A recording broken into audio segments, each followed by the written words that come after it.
bago na naman. Yung pinintrahan nila. Pinakalis para mas lalong gumanda yung shining niya.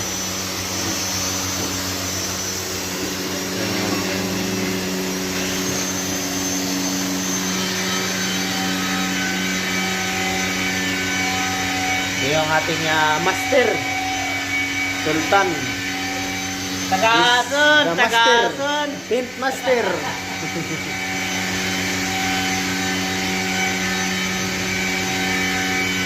Yung makina nito wala pa, nasa masrata pa.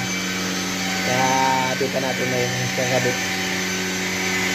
Kompletuhin muna natin to. Pero natin yung kakabit yun. Kaya maganda. Ito yung si Mano, yung bida-bida, oh. 3+1.